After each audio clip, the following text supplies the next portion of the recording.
Well, last time this year, that's not right. Last year, this time, um, what day is today? March 15th, I believe, what is the anniversary of first time I read Glastonbury Romance, started reading that, part one. Now, if you go on YouTube and go all the way back, scroll all the way back, it says I did it on March 20th, but checking my calendar from last year, it would appear it would be this date. It's been 1 year since I've been making these videos of myself reading out loud. So that's 364 or 363 days in a row, I think, because I skipped one day, I think, took a break.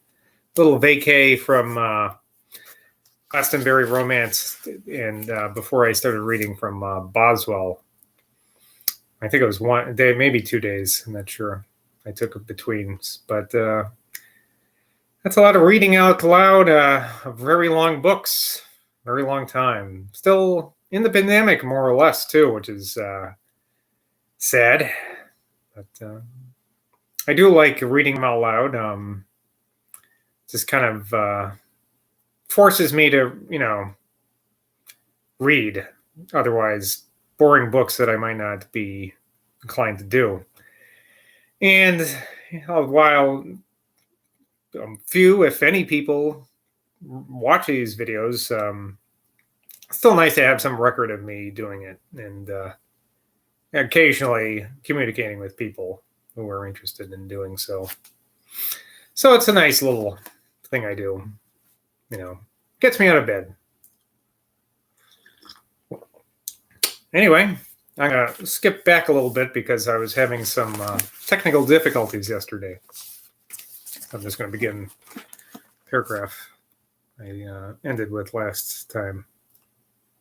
Mr. Langton has been pleased at my request to favor me with some particulars of Dr. Johnson's visit to Warley, where this gentleman was at the time stationed as a captain in the Lincolnshire militia. I shall give them in his own words in the letter to me. This is quoting this guy now. It was in the summer of the year 1778 that he complied with my invitation to come down to the camp at Warley, and he stayed with me about a week.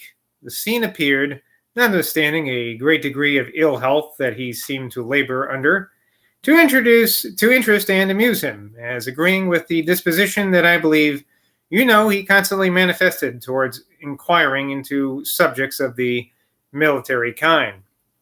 He sate with a patient degree of attention to observe the proceedings of a regimental court-martial that happened to be called in the time of his stay with us.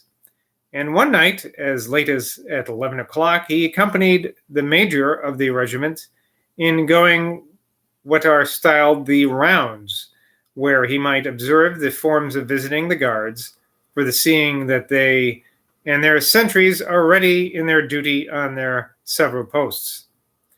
He took occasion to converse at times on military topics, one in particular that I see the mention of in your Journal of a Tour to the Hebrides, which lies open before me, the third edition, page 11, as to gunpowder, which he spoke of to the same effect in part that you relate. On one occasion, when the regiments were going through their exercise, is it regime or regiment? I always pronounce it regiment. I think it's regime. I don't know. I think it's regiment, isn't it? I always get those things confused. It doesn't matter.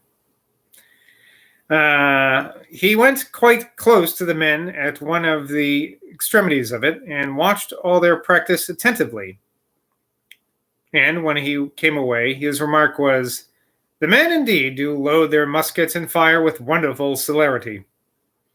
He was likewise particular in requiring to know what was the weight of the musket balls in use, and within what distance they might be expected to take effect when fired off.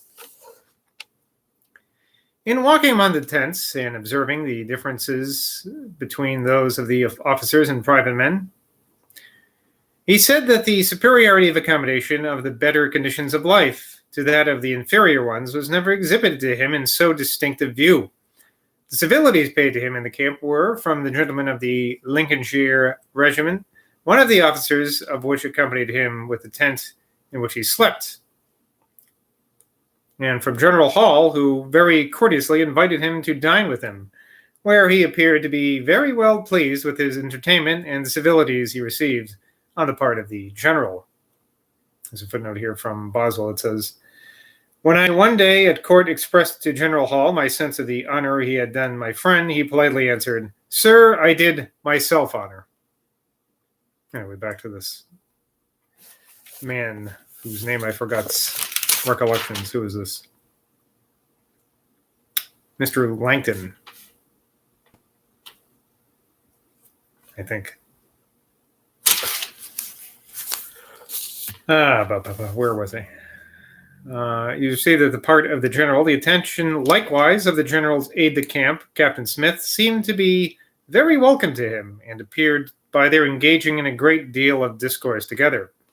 The gentlemen of the East York regiment, likewise, on being informed of his coming, solicited his company at dinner, but by that time he had fixed his departure, so that he could not comply with the invitation. Sad.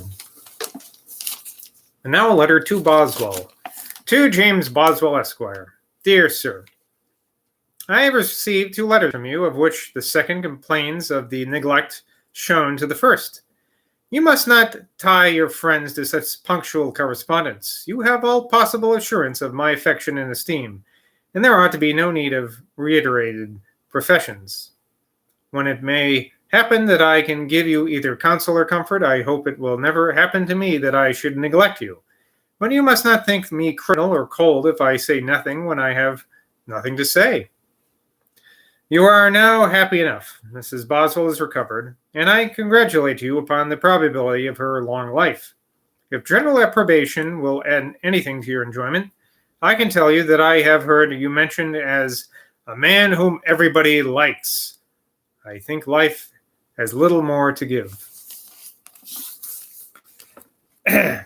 Okay, so I'm going to start a new thing now where in my edition of this book, they'll be like blank, or there will go, somebody said this thing. And then there's a footnote that tells you who it is that they figured out. I think going forward, I'm going to twist reality a little bit and just say the person's name, because I think it's confusing for me to keep on referring down. Unless, I mean, I'm just letting you know I'm going to start doing that. Usually, I say that now, but I probably won't. But I'm going to try and start doing that just to make it a little less confusing. But it is altering reality, so keep in mind that in the original edition of this book, it might not have said who this person is. So here, Langton has gone to his regiment. This is Johnson's letter still.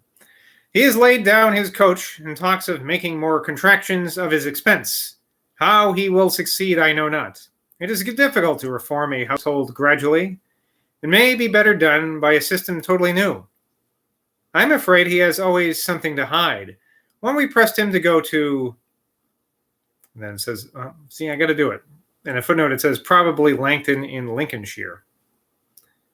He objected the necessity of attending his navigation, and he could talk of going to Aberdeen, a place not much nearer his navigation. I believe he cannot bear the thought of living at, perhaps affecting, in a state of diminution. No, I'm sorry. I believe he cannot bear the thought of living at Langton, at Lincolnshire, in a state of diminution, and of appearing among the gentlemen of the neighborhood shorn of his beams. This is natural, but it is cowardly. What I told him of the increasing expense of growing family seems to have struck him.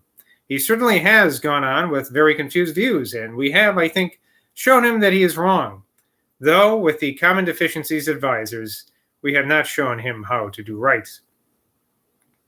I wish you would a little correct or restrain your imagination and imagine that happiness, such as life admits, may be had at other places as well as London, without asserting or affecting stoicism.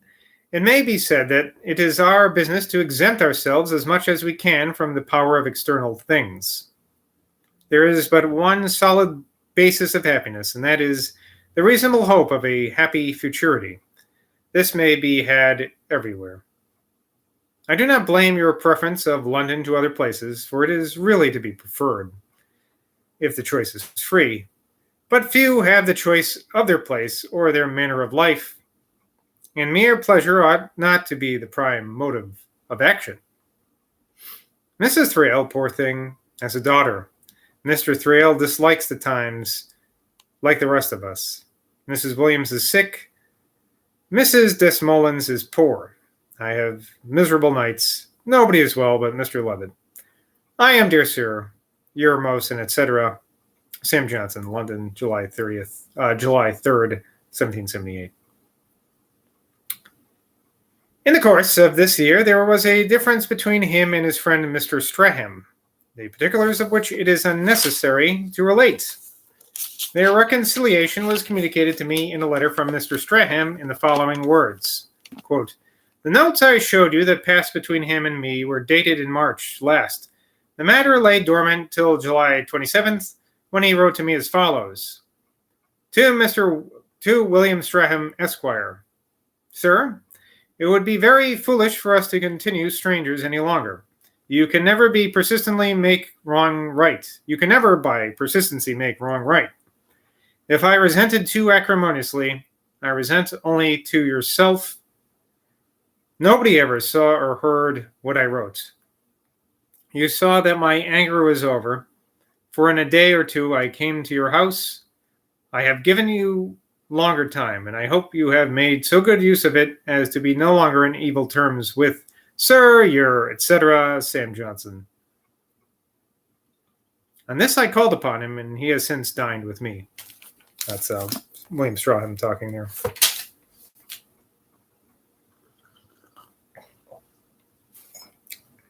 After this time, the same friendship as formerly continued between Dr. Johnson and Mr. Strahan. My friend mentioned to me a little circumstance of his attention, which, though he may smile at it, must be allowed to have its foundation in a nice and true knowledge of human life. When I write to Scotland, said he, I employ Strahan to frank my letters, that he may have the consequence of appearing a parliament man among his countrymen. To Captain Langton, Warley Camp. Dr. Johnson here addresses his worthy friend Bennet Langton, Esquire, by his title as Captain of the Lincolnshire Militia, in which he has since been most deservedly raised to the rank of Major. Dear Sir, when I recollect how long ago I was received with so much kindness at Warley Commons, I am ashamed that I have not made some inquiries after my friends. Pray, how many sheep stealers did you convict? And how did you punish them? When are you to be cantoned in better habitations? The air grows cold and the ground damp. Longer stay in the camp cannot be without much danger to the health of the common men, if even the officers can escape. You see that Dr. Percy is now Dean of Carlisle, about 500 a year, with a power of presenting himself to some good living. He is provided for. The session of the club is to commence with that of the Parliament. Mr. Banks desires to be admitted. He will be a very honorable accession. Did the king please you? The Coxheath men, I think, have some reason to complain. Reynolds says your camp is better than theirs. I hope you find yourself able to encounter this weather. Take care of your own health, and as you can, of your men. Be pleased to make any compliments to all the gentlemen whose notice I have had, and whose kindness I have experienced. I am, dear sir, your most humble servant, October 31st, 1778, Sam Johnson. I wrote to him on the 18th of August, the 18th of September, and the 6th of November, informing him of my having had another son born, whom I had called James, that I had passed some time at Onlec, and that the Countess of London, or Loudon rather, Loudon, now in her 99th year, was as fresh as when he saw her, and remembered him with respect, and that his mother, by adoption, the Countess of Eglinton, had said to me, "Tell Mr. Johnson I love him exceedingly, that I had again suffered much from bad spirits, and that as it was very long since I heard from him, I was not a little uneasy." The continuance of his regard for his friend Dr. Burney appears from the following letters. To the Reverend Dr. Wheeler, Oxford. Dear Sir, Dr. Burney, who brings this paper, is engaged in a history of music, and having been told by Dr. Markham of some manuscripts relating to his subject, which are in the library of your college, is desirous to examine them. He is my friend, and therefore I take the liberty of entreating your favor and assistance in his inquiry, and can assure you with great confidence that if you knew him, he would not want any intervenient solicitation to obtain the kindness of one who loves learning and virtue as you love them. I have been flattering myself all the summer with the hope of paying my annual visit to my friends, but something has obstructed me. I still hope not to be long without seeing you. I should be glad of a little literary talk. I'm glad to show you by the frequency of my visits how eagerly I love it when you talk it. I am, dear sir, your most humble servant, London, November 2nd, 1778. Sam Johnson. To the Reverend Dr. Edwards, Oxford. Sir, the bearer, Dr. Burney, has had some account of a Welsh manuscript in the Bodleian Library, from which he hopes to gain some materials for his history of music, but being ignorant of the language is at a loss where to find assistance.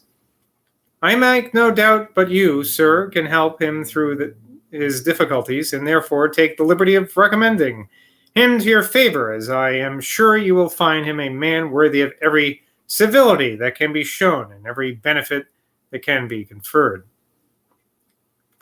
But we must not let Welsh drive us from Greek. What comes of Xenophon?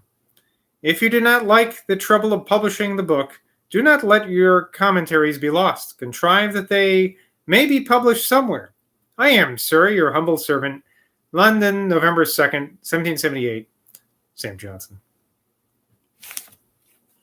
Gotta get some tea here. Oops. These letters procured Dr. Burney great kindness and friendly offices from both of these gentlemen, not only on that occasion, but in future visits to that university. The same year, Dr. Johnson not only wrote to Dr. Joseph Wharton in favor of Dr. Burney's youngest son, who was to be placed in the College of Winchester, but accompanied him when he was thither.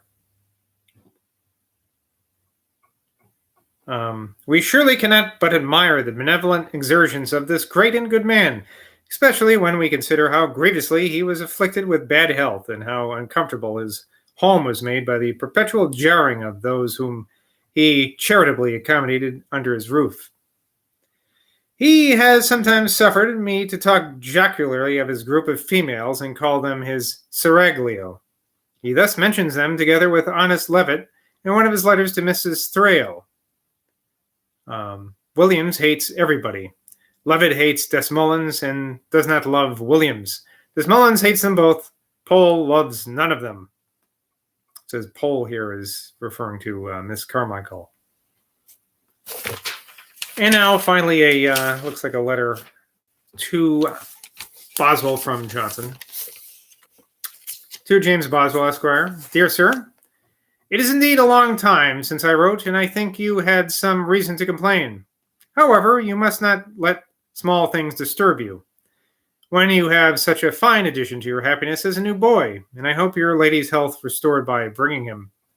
It seems very probable that a little care will now restore her, if any remains of her complaints are left. If any remains of her complaints are left. Okay, yeah, that makes sense. You seem, if I understand your letter, to be gaining ground at Onlek, an incident that would give me great delight. ... So Boswell's cutting out some part there. When any fit of anxiety or gloominess or perversion of mind lay hold upon you, make it a rule not to publish it by complaints, but exert your whole care to hide it. By endeavoring to hide it, you will drive it away. Be always busy. The club is to be met with the Parliament. We talk of electing Banks the Traveller. He will be a reputable member. Langton has been encamped with his company of militia on Warley Common. I spent 5 days amongst them. He signalized himself as a diligent officer and has very high respect in the regiment.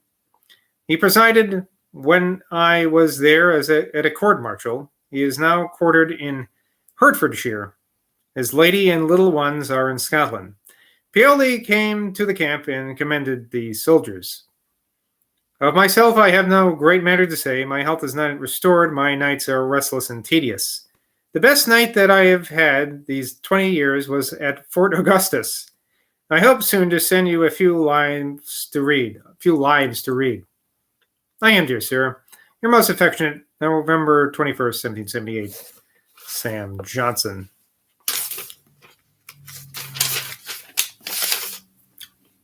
All right, that's it for today. Happy Glastonbursary. But till next time, I'll see you in Boswell. Bye from Boswell.